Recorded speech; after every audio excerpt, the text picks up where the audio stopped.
Welcome to the Christian Ambition Podcast. Today's guest is Eric True. He's the founder of Digital Dental Leaders, a dental teeth manufacturing company. It's kind of cool. I promise this episode is not going to be just about teeth, even though that might have a big part of his story. We're going to look at what it looks like to build a business with the clear conviction that money is a means, but not the end. Eric's company literally has that written into their founding documents. Let's get into his story. Mr. True, where do we start? Probably the best place to start is with my family and why I was even interested in teeth. My dad was a graduate of the University of Southern California Dental School, and he had a dental practice downtown Palm Springs. Zoom forward to 12 years old, my dad would take me on Thursdays into his office on Thursday morning, and I would learn how to do some dental lab stuff, because when Dad was in graduate school, he helped pay for his way by doing lab work for the dentists, because most of the teachers at USC had their own practice. And so they liked my dad's attention to detail. As a 12-year-old, he started to teach that to me. Long story short, I learned from my dad how to make teeth, but that wasn't always my ambition and my passion. And the main change for me came at 16, but really worked in my heart and saved me, where I realized that I needed the Lord. That What kind of things does a 12-year-old do with teeth, though? What does that look like? Yeah, well, when a patient needs a crown because there's a cracked tooth, or the dentist will prepare it and take an impression. Back then it was analog impressions. It was goop, it was the impression material he'd stick in the mouth. So he'd take that impression, you bring it into the laboratory. So as a 12-year-old, I'm back in that little room where he has model material. So you take plaster, special plaster, and you pour it into those molds so that you would be able to reproduce what's in the patient's mouth. And so then he would give me wax. So you'd have a hot little burner and you would melt wax and you would put that on the replica of the tooth. Well, the prepared tooth. So he'd take a full-size tooth that had a crack and he'd grind it down. He'd make it the shape to receive a crown. And I would build up a replica of the tooth in wax first. And then you take that wax and you would use a loss wax casting technique, a centrifugal force casting technique. And you would take that wax and turn it into gold by burning it out, investing it, burning it out, casting it, finishing it. So I learned all the wax and finishing steps of a gold crown. It's kind of a gradual learning process. He just kind of kept me along by his side as an extracurricular activity as part of my education, keeping me out of trouble, but giving me something to learn. And I loved it. That sounds like a lot of fun. Wow. So where do you go from there? So when God saved me at 16, we moved to Northern California. Not only did we start a dental practice, so I learned things like Paradox for Windows, which is a relational database program early on in the early days of Windows. So I built my dad a dental software to manage his patients and to do billing. And so that was a fascinating experience. And that was part of my education. And then I also learned how to do the lab work. I also learned how to be chair side. So I would sit at the side of the dental chair and he would tell me things like, Eric, remember, don't make big-eyed faces, don't gasp if I do something or something happens that you're worried about. Just stay calm and watch me. And coming up 17, 18, 19, 20, 21, my parents were like, what do you think God wants you to do? I really felt like God wanted me to be in Christian ministry. And so the dental thing was going to be a side support rather than the main thing. Because it was like, do you want to go to dental school or do you want to do Christian ministry? And I said Christian ministry.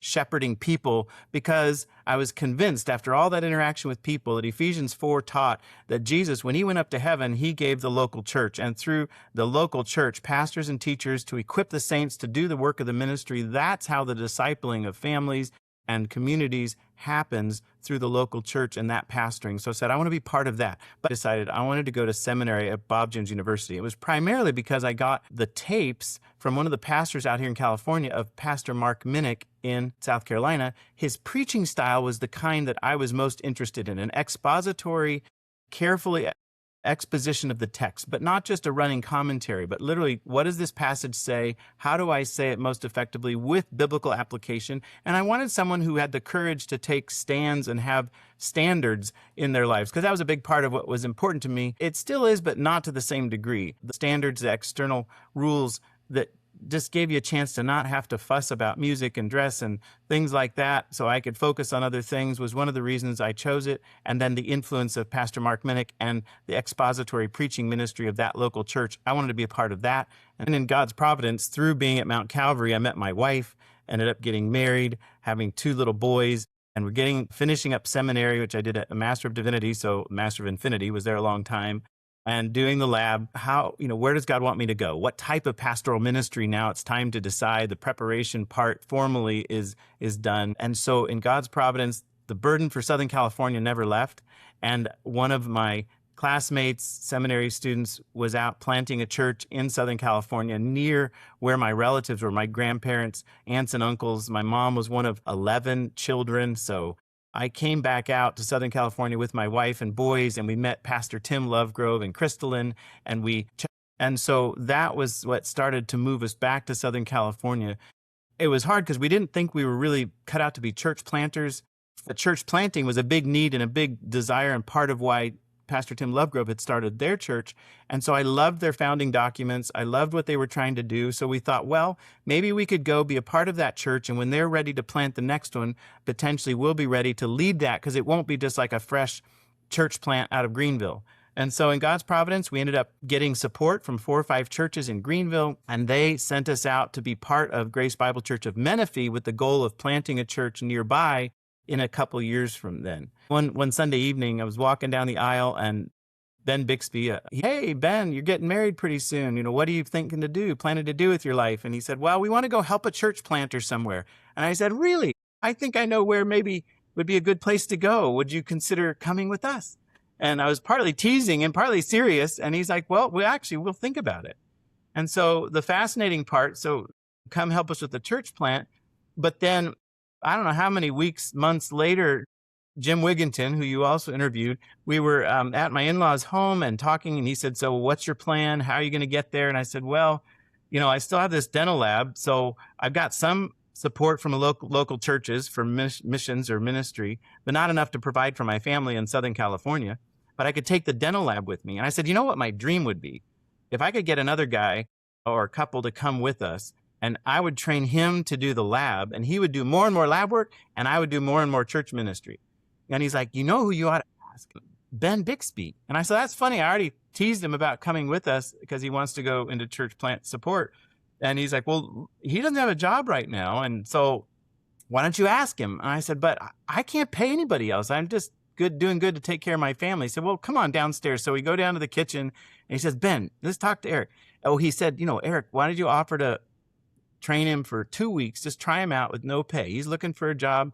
And I asked him, and he came, and that was in 2007, 2008, I think. He is my business partner to this day. It's really a part of this whole ambition. The whole experience is just go do the next thing that you think honors God. You do a lot of strategizing and thinking, and I'm a little bit overly analytical, I've been told. I think a lot, but you got to get going. You got to go do something in that next step. So the 2-week trial, okay, well, why don't you just work a job for me? I can only promise this much for this long. And are you okay with that? And being honest and taking risks that are considerate and loving, but also not ideal. It's not like this perfect job you can come into, but God used that one step at a time, and he would provide things at just the right time, even though it felt late often. He did do the church plant, and we did that for 2.5 years, the preparation of 2 years, the doing it for 2.5 years. So the first, almost 5 years of our existence here was following that plan, but then God changed it and has brought us back to this local church, Grace Bible Church, still working with Pastor Tim Lovegrove. So God has done some long-term things, one step at a time, but it's taken a lot of patience and faith and grace along the way. That is really cool how God slowly adds the pieces and the picture becomes clear. We don't need to have the full picture, the full direction. We just need to, I guess, what would you say is the most important parts of being ready to do things, to trust God, I guess, is probably one aspect to it.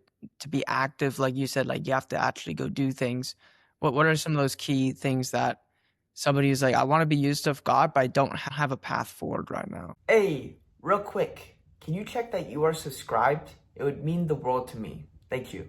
What are some of those key things that somebody who's like, I want to be used of God, but I don't have a path forward right now? Having the core mission statement has been huge for me. And that was one of the things that brought me here, because Pastor Tim and Grace Bible Church had a core mission statement that hasn't changed. It starts with the glory of God, being convinced that for the glory of God, that's why I exist. And so I'm going to, the church, make faithful followers of Christ, which make disciples, be a disciple maker. And that means helping people know God's unique greatness, value him above everything else, and then live to make his greatness known to others.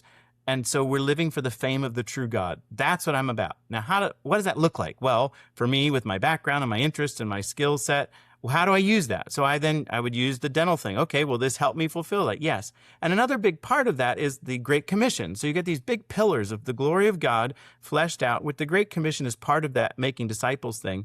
And so how do going into all the world, preach the gospel, tell them about Jesus, teach them to obey, and be an example of that as well as a teacher of that. And so I could do that as a layman, or as a full-time pastor. And so those foundational mission statements, Great Commission, were never compromised, even though I've had different roles.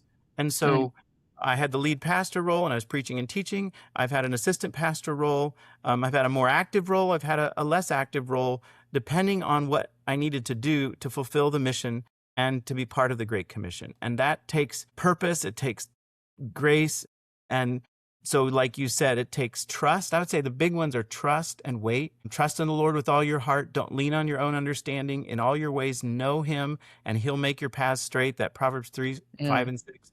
And then the other one is wait on the Lord, be of good courage. He'll strengthen your heart. Wait on the Lord. And so keeping him first, his glory, his mission, and then keeping your heart, trusting him and waiting on him. And waiting is not passive. Waiting is active. And so as an entrepreneur, you're often waiting for approval. You're waiting for the work to come through, the work to get done, the work to get paid for. You're waiting all the time, but it's an active waiting. It's being responsible. It's doing what needs to be done. How do I love God, love people, love my wife, love my children, love the people around me, be responsible with the things that I can do as you wait. It can be exasperating and difficult and hard, but you put your heart, your mind, your time into the thing that God's given you, and then let him open the next step. And so one of the other key aspects of this whole thing in God's providence, when I got married, my wife's father, her stepdad, but her father, the one who cared for her, raised her, he was a vice president at Kohler, North America. And so he had a lot of business acumen.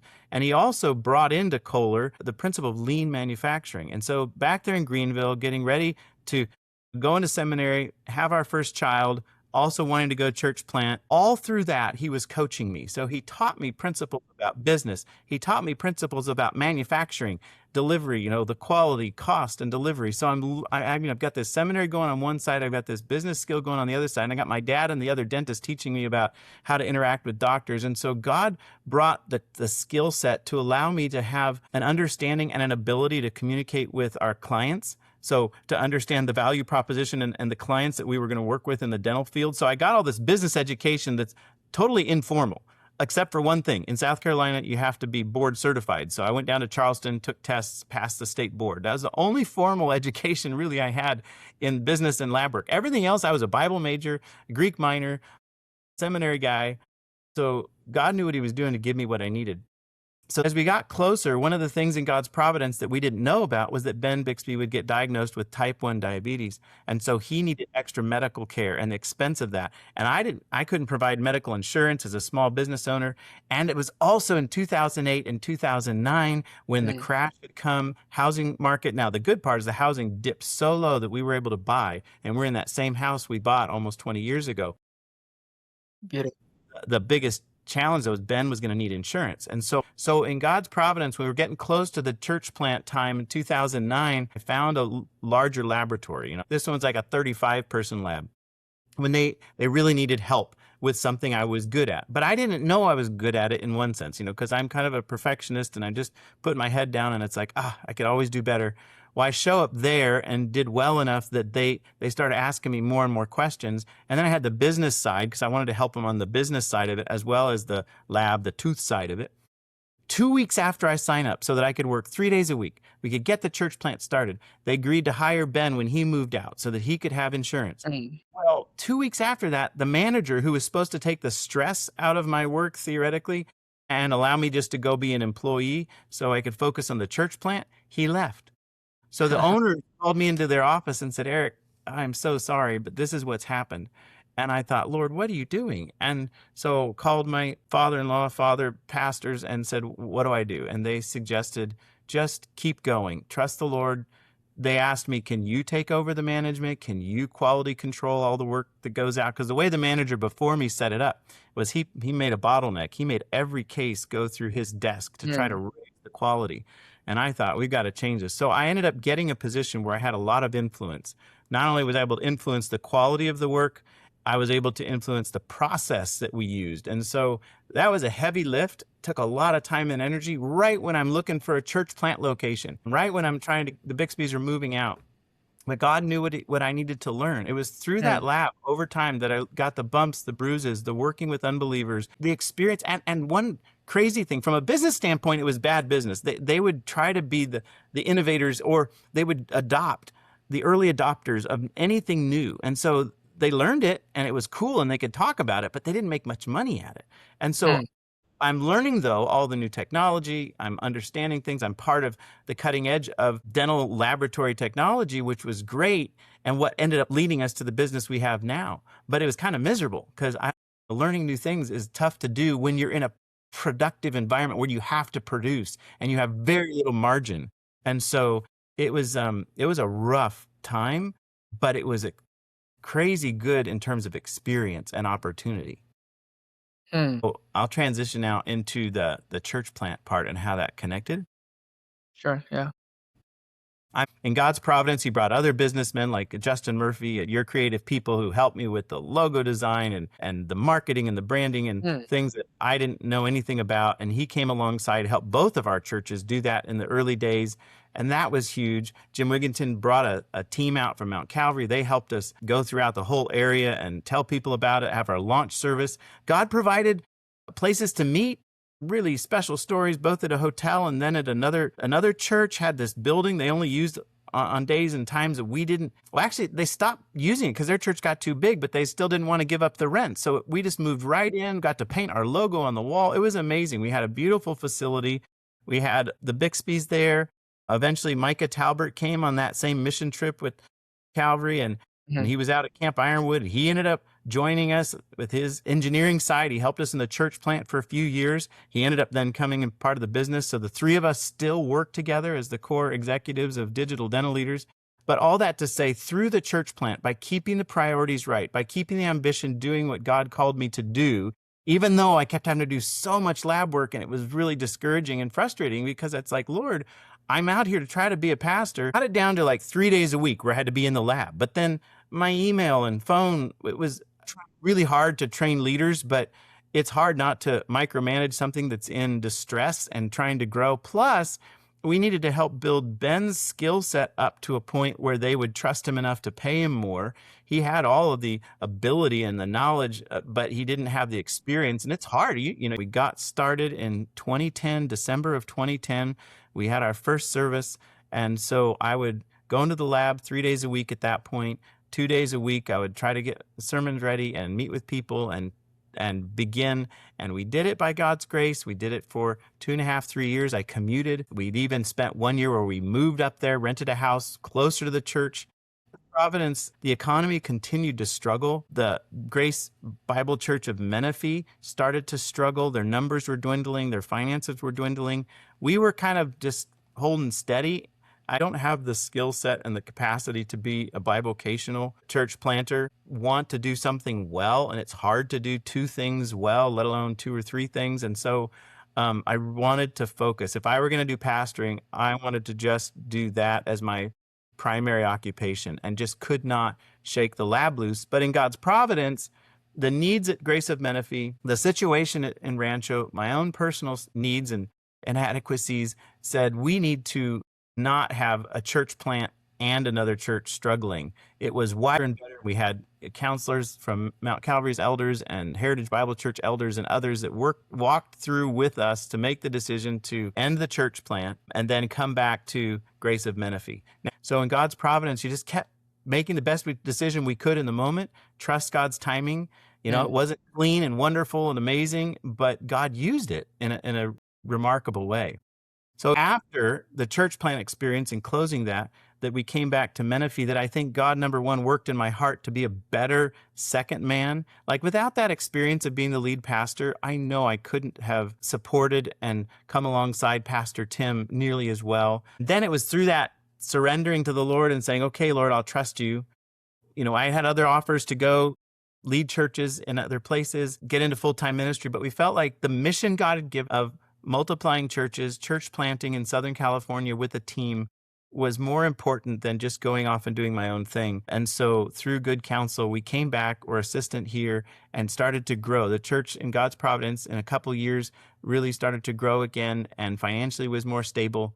And it was in that time process of surrender, trust God. It was painful. It was hard. He then opened up what has become, business that's grown a lot and allowed our church as well to take more steps of growth. And so through death came life. Through surrendering to the Lord, letting that grain of wheat fall to the ground and die, it's produced a lot of fruit in God's providence. It started out with just me and then Ben and me and then working at the other lab. And now we have, 55 or so people working with us. And we've got, the Lord has given us a couple hundred dentists instead of just the 4 or 5 that we had. And that has been a means, though, of being able to help the church be more stable and grow. And so I'm thankful for, I don't like the hard things. I don't like the delays. I would have loved a cleaner, I was ambitious for a much cleaner, cooler business and ministry and life. But God has used the challenges to grow us as individuals, to grow the local church, and even to grow the business, despite whatever challenges come. Yeah, no, it's interesting. You said a few times now when you have these decisions, like, should we move to California? Should we start the church plant? Should we actually stop the church plant because we need to help the first one, the mother church? And, well, I need to make sure that Ben can have a good enough job to support his health needs and his family needs and your own. And each time you're finding, you said you talk to other mentors, other like elders and people. Was that an afterthought, or was that a very intentional thing? Like, I'm gonna develop these people that I'm going to seek to figure out how to make this decision. I guess what is your process for making tough decisions? Yeah, well, by the grace of God, other people's counsel has been a key element. So it starts as a kid with your parents.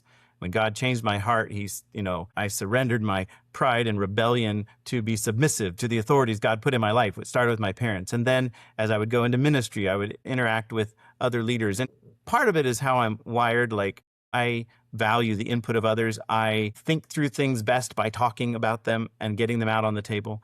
And so that's part of it as a personal decision-making process. But also part of it is conviction. Like, I don't want to have to ask some of these people, but I know I need to.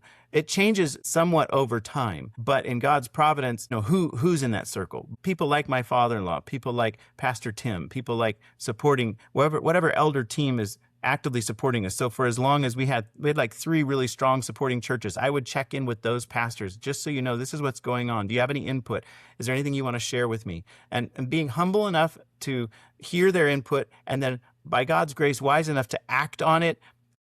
Sometimes they say in a multitude of counselors, there's confusion because you get a lot of different perspectives. But I think the Bible truth about in a multitude of counselors, there's wisdom is more accurate, but it is challenging. And so learning how to ask the right people at the right time, but not making any decisions in isolation. And that goes back to the core principle, with Jesus, being a follower of Jesus, he puts you amongst other disciples. And the local church, one of our convictions is that you're not supposed to be a Lone Ranger Christian.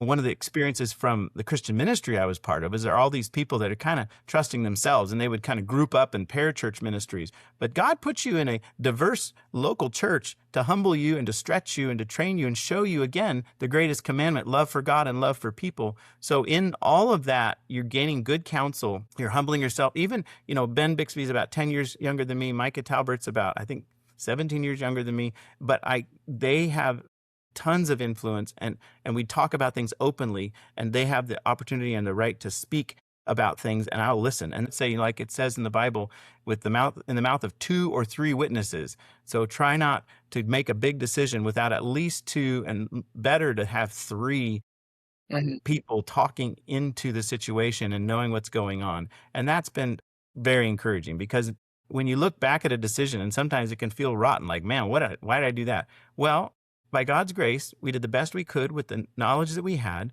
We communicated as husband and wife. We communicated with the key counselors in our lives, and we made the best decision we thought would glorify God and be the best thing. And so we're going to just trust that and not worry about it. And so that's been really helpful all along the way. And that included in starting the new business, which is an interesting story that maybe I can tell a little bit of next. Sure. Please.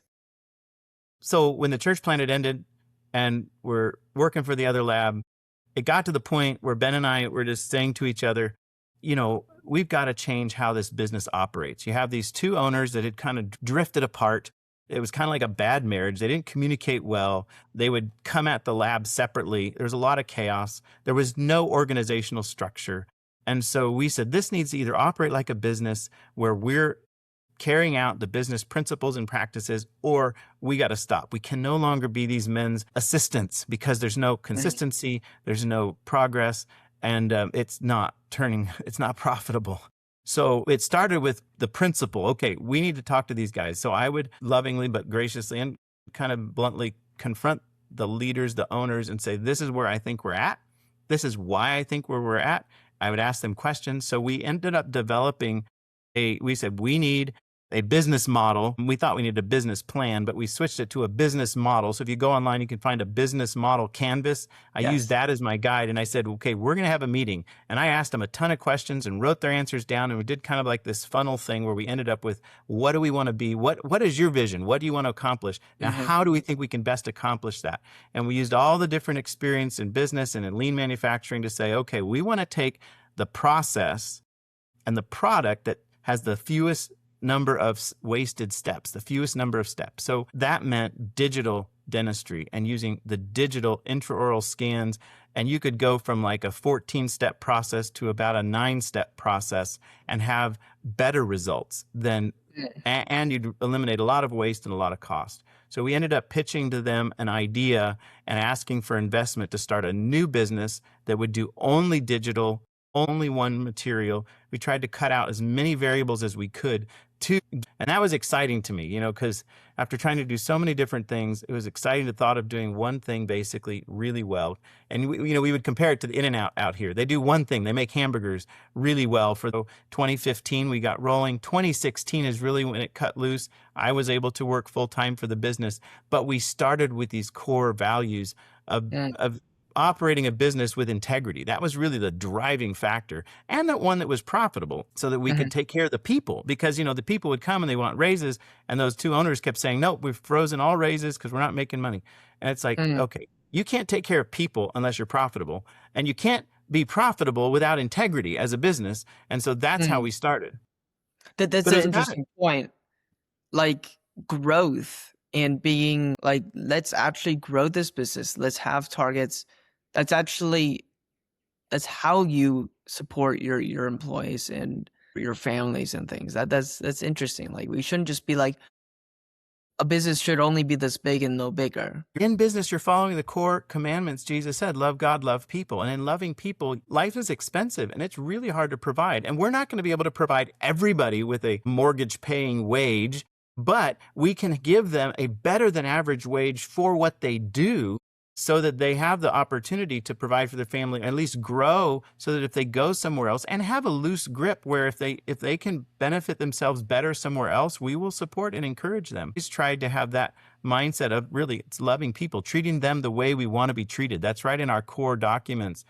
And so what was interesting about a year into doing the business, just finally seeing God start to grow it and put the pieces together, and we were able to breathe again. There was a whole nother thing that happened with one of the 2 owners that was really difficult, and all my pastoral background and training and biblical counseling stuff came into play. It was really hard, but God used it to clarify, eventually separate this new business from the old one in a really healthy way, so that now we have this fresh new business. And we realized all of a sudden, you know what?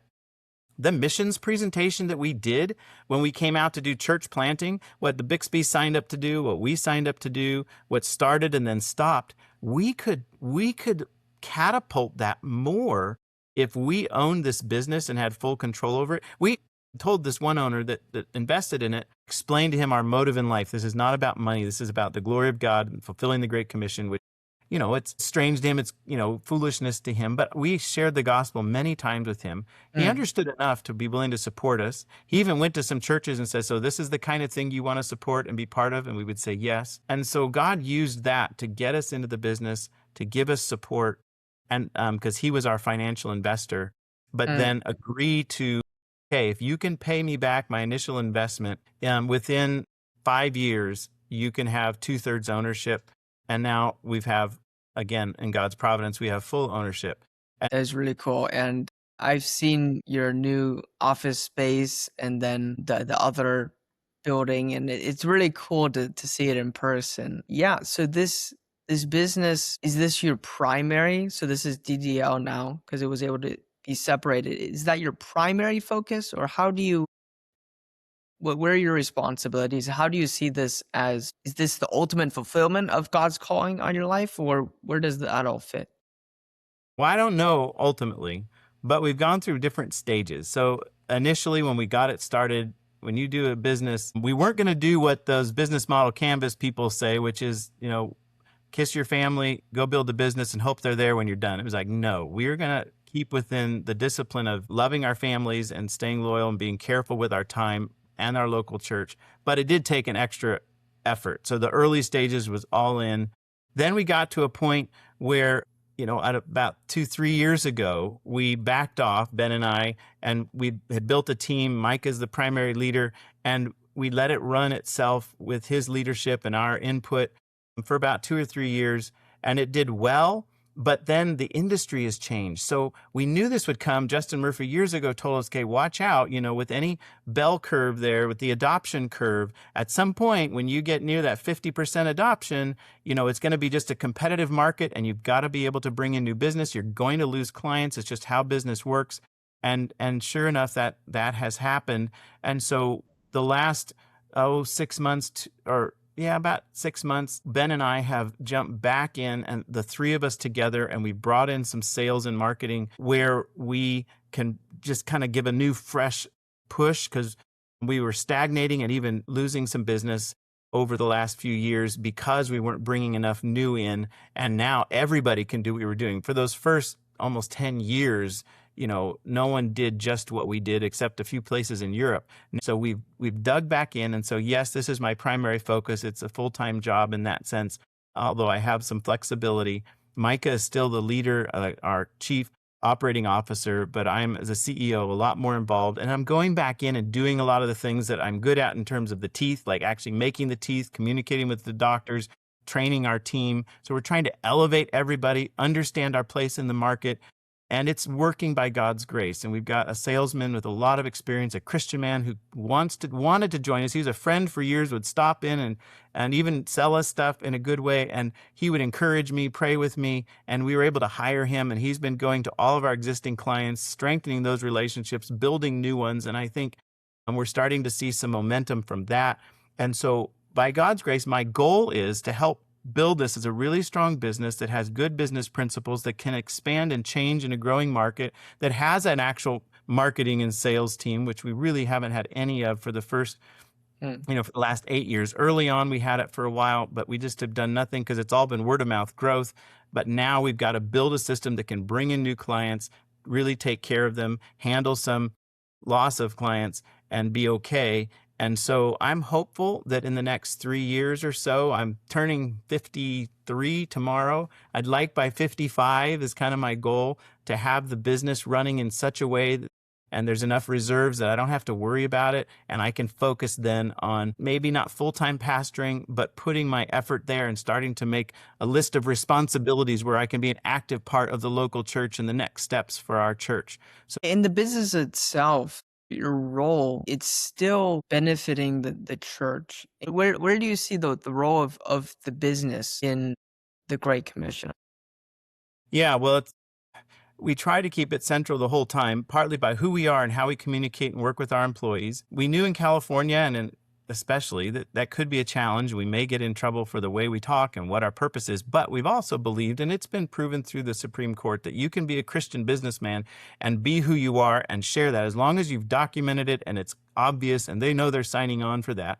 Right now, we've got a couple ex-employees who are going after us for our Christian faith and the way we practice it in our Christian ministry. See, these guys are pastors. They get the facts wrong all the time. It's a false accusation. But the reality is we are believers, and we did try from the beginning to use it the best way we could to promote the gospel. So, for example, from our early days, we thought if God provides for us, we don't want too many necessarily coming from the local church in a way that would be unhealthy, it'd be unhealthy for the church because it'd be too much potential revenue coming from one source. Another thing, it would be unhealthy for the employees at large if everybody comes from your church, which is one of the things these guys are accusing us of. But in fact, we have like 5 out of 25 here in this location that go to our church. And so there's a healthy balance. But we realized if God would grow this business, we could use the business to potentially help with facility.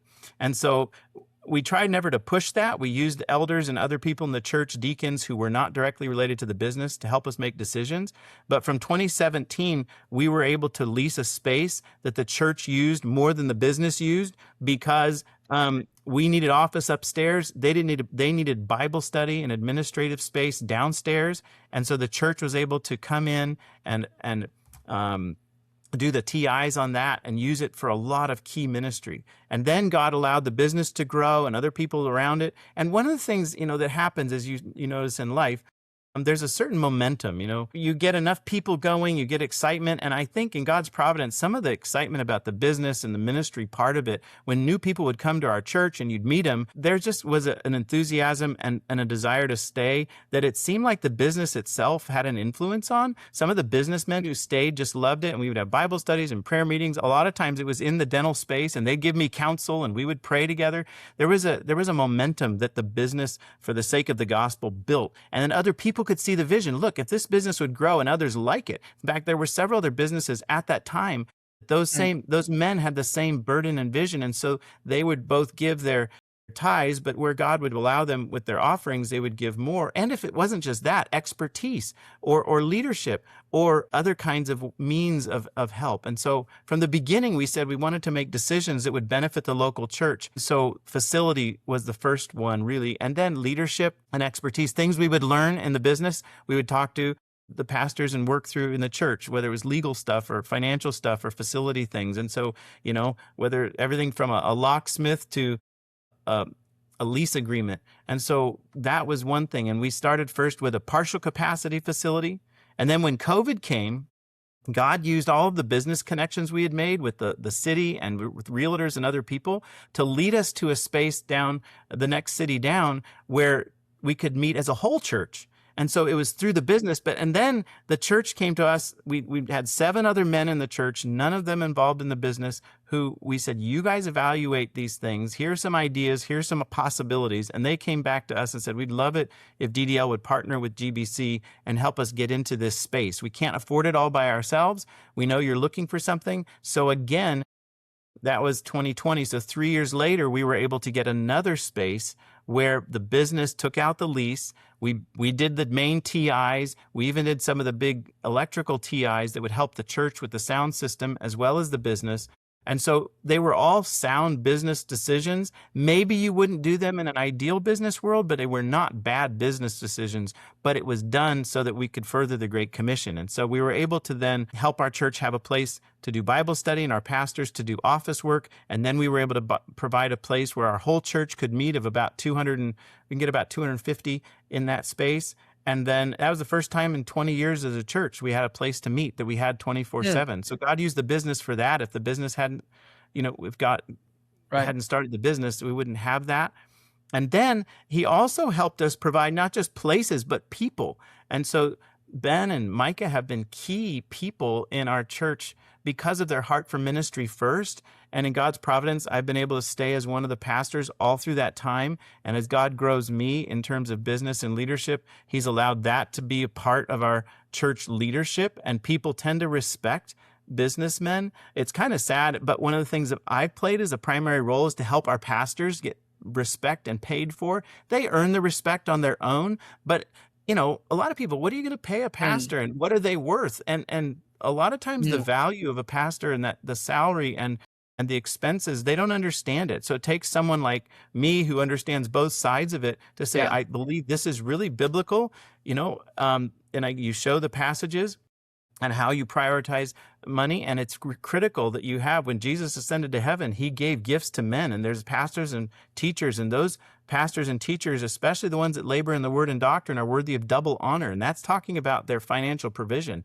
And they are skilled men who have advanced degrees and great giftedness. And so they are worthy of our support. And here's a budget that would evidence that. And then God has allowed us step by step. You're taking risks. And some of the lawyers and people are like, well, watch out. This is dangerous. And we say, okay, help us protect it. But we've got to take risks. That entrepreneurial willingness to see a goal, to Mhm. believe in a mission, and to see a way to get there, that yes, it's risky, but it's doable, and you get good counsel. And then you just have to have the courage to go for it.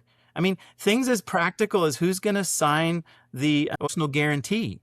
Well, there aren't very many people willing to do that. Well, because that was our whole purpose for being here. Ben and I have been willing to. Do we want to do that for long? No. We've been able to slowly take those personal guarantees off, and our ambition is to get it to where it's just the church, it's just the business. But when you get into anything, any landlord, any bank is going to require things like personal guarantees. It takes courage and it takes commitment, which is why starting with the Great Commission and then first has given us the impetus as businessmen to take those risks for the sake of the gospel Mm, that not very many people do, with the exit plan in mind, so that it doesn't have to last forever. So we're not trying mhm. to be heroes. We're trying to do what's wise, but it just takes some people to be a Barnabas, to be an encourager, to go sell property and provide for the early church, though that's a unique setting. It was in Acts and it was at a unique time. That wasn't the model for all the churches.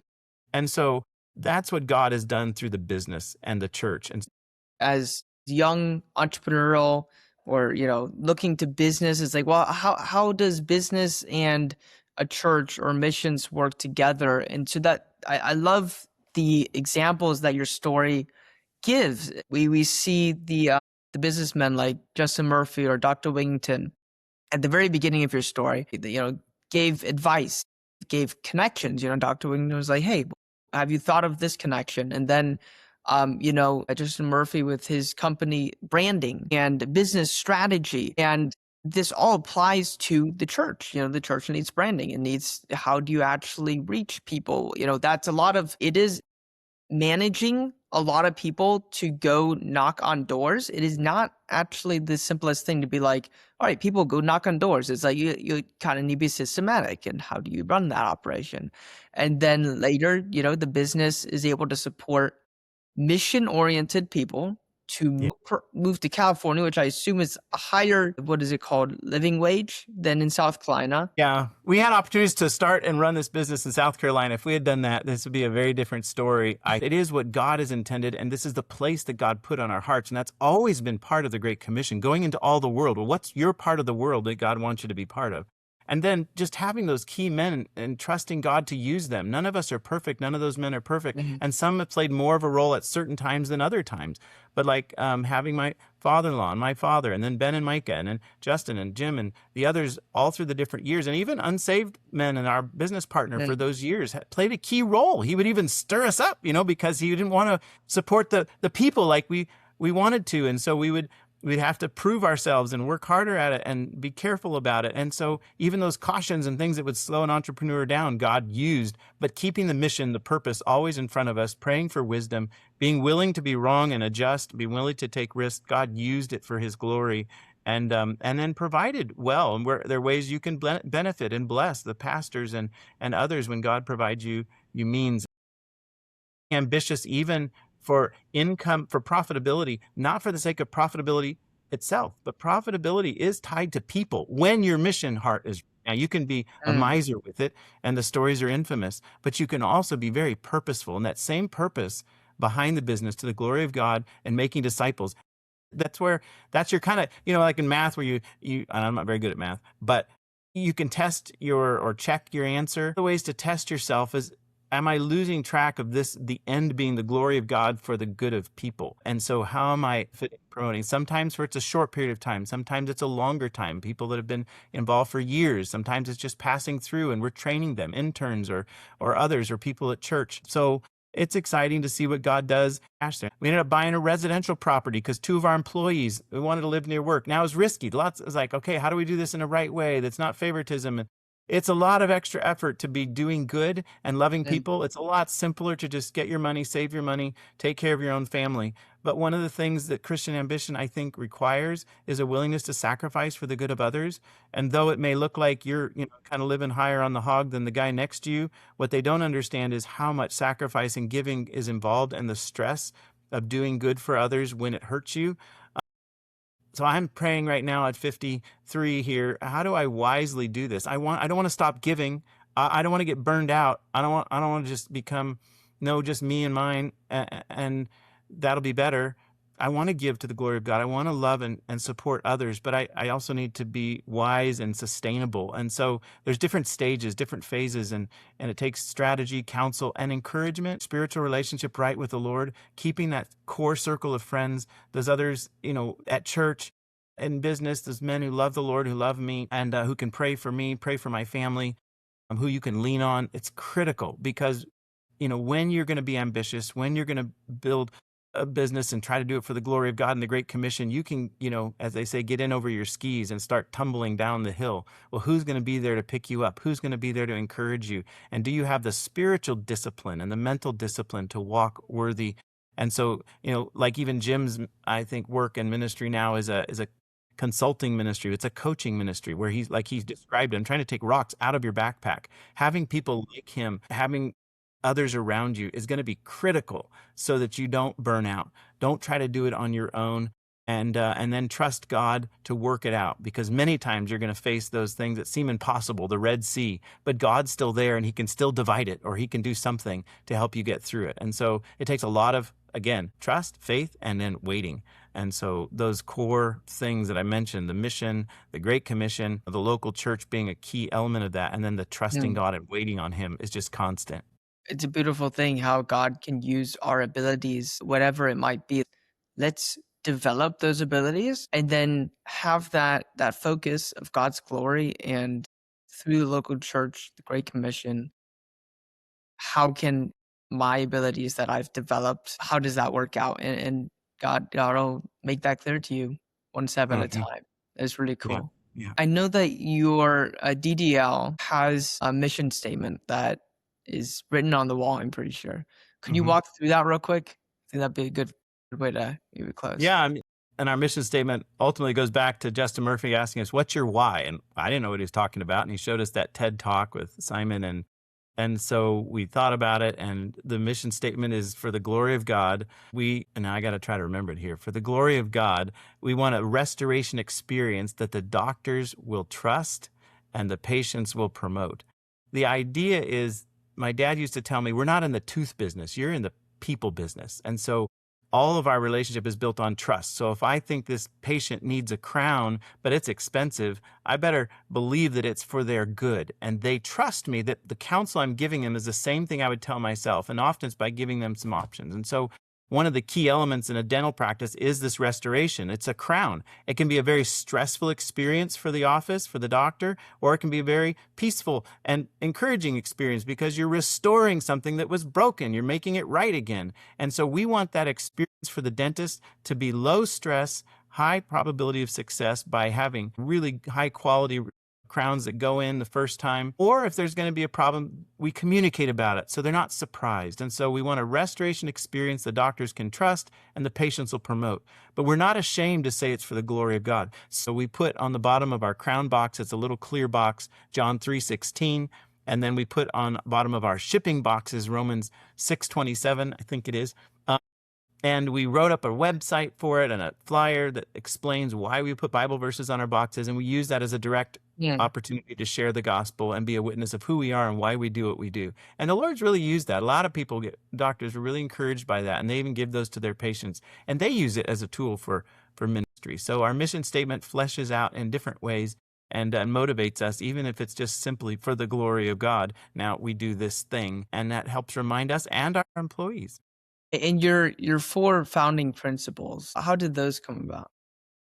Well, again, YCP made us this selling PowerPoint, and I wanted to put a presentation together when we said, hey, we could use this business for our ministry purpose. So I took that selling PowerPoint and I pulled out the, save time, save money, reduce waste, improve quality, or whatever those points were, our distinctives. And I put in there, what's the core element? Well, number one, I knew money was the motivation for the other man. If you asked him, what's the business for? It's for money. I want to make money. And when you asked him, what's your big picture goal? I want to do $1 million, a month. And okay, well, we said money is a means for us. The end is the glory of God. That's what we're aiming for.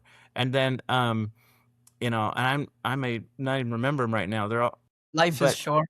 Life is short. Okay, yeah. And I was thinking of, John Piper's book, Don't Waste Your Life. And so I thought, we want to tell him, in our view, life is short. We want to live for what's going to last forever. We wanted to take his mind off the temporal, put it onto the eternal. Life is short. We want to live for what lasts forever. And then we wanted Waste to... our lives. Yeah, we don't want to waste our lives. And then what's the 4th one? Remind me. Invest for eternity. Okay, so taking that, don't waste our lives, invest it for eternity, and then that means doing it for people. So we wanted him to realize that people, the point of the money, so a business making money, the goal is, as I've already described, to benefit people. And that starts, of course, with their spiritual salvation, John 3:16, understanding that, Romans 6:27, the wages of sin is death, but the free gift of God is eternal life. That's the ultimate thing we can give to people. And we want to use the money that this business produces to do that. And the way God does it is through the local church. That's why we're part of church ministry, church planting. That's why we want to make decisions that will support the church, because that's the way people come to know God and have eternal life. And so that is part of our mission and core. And even though at 53, I forget some of the wording right off, it really does. All good. I have it in front of me. So, yeah, is there anything in closing you'd like to close with, or say to a college age person? I would just say don't ever be ashamed of or afraid of the enthusiasm of the entrepreneurial Christian with ambition, because God gives that. The word enthusiasm talks about being in God, with God. It's something he gives, an excitement about life and about what he's doing and what could be done. But then you're going to battle immediately the pride and the selfishness. But that doesn't mean you back off. You just means it needs to be redeemed, right? You need to be bought out. You need to be rescued from the kingdom of darkness into the kingdom of light, from the power of Satan to God. Say, God, Romans 6, I want to take what I used to pursue. Naturally, I would pursue this for my own glory. Naturally, I pursue this for my own fame, my own money, my own pride, the lust of the flesh, the lust of the pride of life, 1 John 2. That would be how I would naturally do it. But he says, now take that and you do it for righteousness, do it for God. So how can I take the same creativity, ingenuity, boldness, creativity, all the things that God gives to everyone, but more so to certain types of people, and use that for his glory and for the good of others? Okay, don't be ashamed of that. Invest in it, lean into it, develop it, meet other people who are similar. So that's one part. Now, at the same time, you've got to build depth. I know John MacArthur, when he passed away, and over the years, he kept talking about the depth. You focus on the depth, God will take care of the breadth. And it's critical for young men and old men to remember, don't lose the depth. Whether it's, first and foremost, your relationship with God, with your family, it is not easy. Satan will be out to get you. There's a spiritual war. You do this for God, and watch out. So build the depth in your relationship with God and people in the local church, because you're going to need it. You're going to be tested. So spiritually, your walk with the Lord, your time in the Word, your freedom from sin, overcoming habits is critical to be a Christian who maintains well as the ambition goes, and then trusting God to build breadth. Same thing for whatever skill set you focus on. Build some depth. I know it may take some time to hone in on it, but when you do, get really good at it. Build depth, and then God will take care of the breadth. And so as you have that ambition, don't be ashamed, lean into it, develop it, but then make sure that as a Christian man or woman, you're building depth of relationship with God and purpose so that you can then sustain it. The very first series I preached in the little the church plant was in Philippians and then in Colossians. And one of the key elements I remember from that was growth and stability. As a Christian, God saves you, and then he's growing you and creating stability. You're this tree that's growing up, but at the same time, you're developing roots. And as an individual with Christian ambition, you've got to build both the growth and the excitement, but the roots to hold you steady, because the winds are coming, the waves are coming. It's like Jesus said, with the foolish man who builds on the sand or the wise man who builds on the rock. As a man or woman with Christian ambition to do something that lasts for the glory of God, it's critical that you build on a strong foundation of a right relationship with God through Christ and those right priorities of the local church and your family and God's word and so on. So that would be kind of my parting plea, is to build depth of relationship while you feed and lean into and accept the excitement. And then as you fight through the discouragement, I think it's natural for someone with ambition to face discouragement. And so you're going to need to be able to battle through that, through your depth of relationship with God and others, and press on, knowing that even when you get into something that's like, oh man, how did I get here? This is too much. I probably gave too much. And then you realize, no, I gave it to God. I gave myself to him. And unless that corn of wheat falls to the ground and die, it abides alone. I carry in my car a little coin on one side, for me to live as Christ, on the other side, to die is gain. So reminding myself of that, I put my hand over in the door of the car, I grab that coin and I grip it firmly and remind myself it's okay. Dying is gain when I'm living for Christ. So we keep living for Christ. That's the ambition. For me to live as Christ, to die is gain. Beautiful. Well, this has been your guest, Eric True. This is the Christian Ambition Podcast, number 17, 1,000 to go. No matter where you find this Christian Ambition Podcast, if you get anything out of this, anything at all, please like, comment, and subscribe. But most importantly, share this everywhere you possibly can. And if you're feeling extra generous, head over to Apple Podcasts and Spotify and leave us a review.